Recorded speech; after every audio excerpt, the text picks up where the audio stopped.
Hi everyone, this is Callie. Thanks so much for stopping by and sharing a part of your day with me and watching this video. Today I'm creating a card using the You Have My Heart stamp set.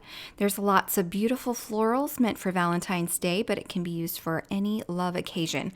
So I'm going to be using that large floral spray in the top right hand corner and a bunch of loose elements to create my card today. I've stamped them out and now I'll be coloring with Copic markers. Now on this first flower, it's very loose and open, and it's kind of got that swirly feel to it. So I'm adding the darker colors on the inside loop of each curvature, if that makes sense. And then I will add the medium color and then the lightest color. The three colors I'm using today are set, the caps are set on the left for you so you can see what I'm using. Again, I'm just adding the darkest color down first, and then I'm going to apply the medium shade over that to blend it out a little bit. And then I will add the lightest color to blend even further. Now, I've said this before in previous videos, I kind of color backwards using the darkest color first. I find that with smaller areas, it kind of doesn't matter what you use first. And I'll show you after I finish this petal here that I'm going to shade with the lightest color first, and you won't even notice a difference between what color shade of marker you start with first, because the tiny area allows for a lot of ink to saturate the cardstock and does the blending without you having to do a whole lot of work. So now I'm using the lightest color just to show you that it really doesn't make a difference what color you shade with first. So I've applied that lightest color, and now I'm going to go in with the dark, and then I'll blend it out with the medium. And then I kind of have to go back in with the lighter color to blend out those darker shades. So in my opinion, it's just more work for smaller areas to start with the lightest color, but that's just my opinion. Don't hold me to it. All right, so now I want to talk about cardstock briefly because I've been meaning to talk about this and I haven't remembered to, and I think this is a great time to do that. I love Neenah 80-pound cardstock. However, for a couple of years now, I've been using Hammermill cardstock, and I find that it's a lot smoother. So it's great for ink blending. The density and weight is very similar to Neenah 80 pounds, and it is now carried by Simon Says Stamp. I love that I was able to request that from them, so I just wanted to share that with you, that it is available through Simon Says Stamp, and you can buy this cardstock, and it's very affordable.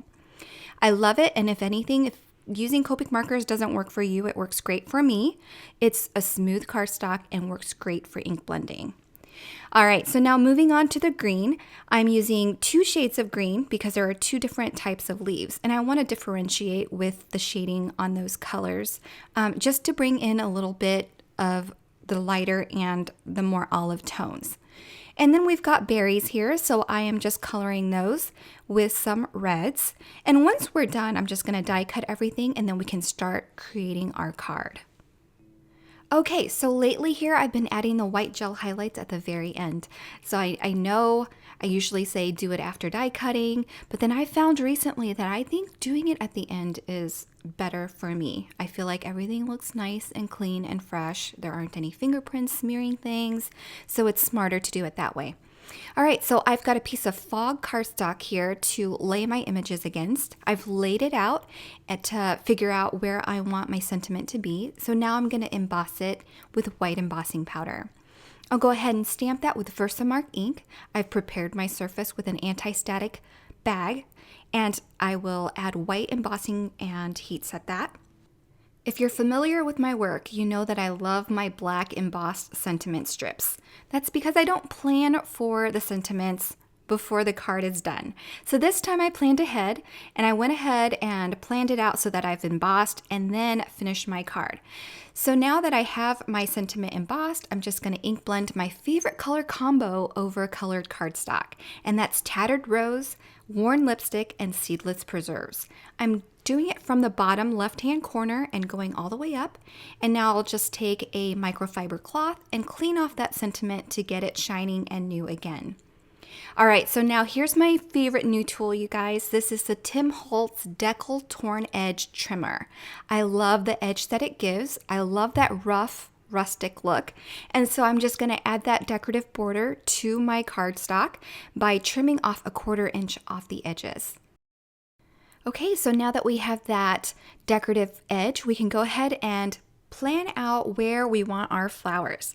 I've got this big floral spray that I'm going to hang at the bottom of my card first, and then I'm going to lay out roughly what I want the top to look like, and then I'll start adhering everything down with foam adhesive.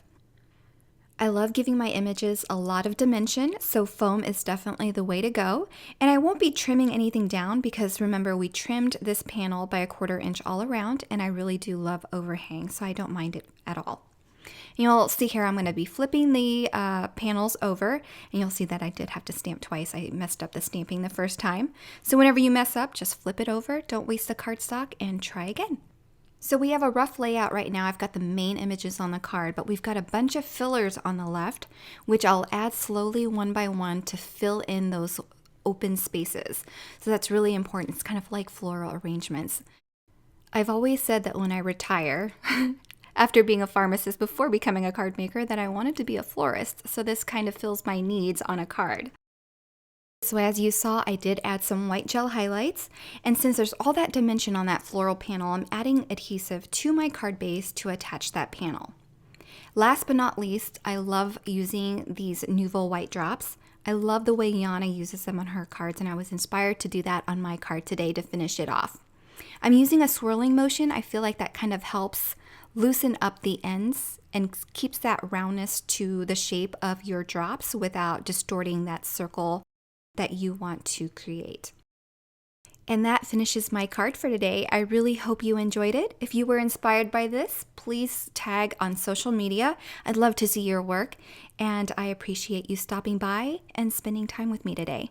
If you're new to my channel, welcome. I hope you'll subscribe and give this video a thumbs up. If you're interested in watching more, I'll be linking 2 more at the end of this video. Thanks again for stopping by, and have a great day, everyone. Bye.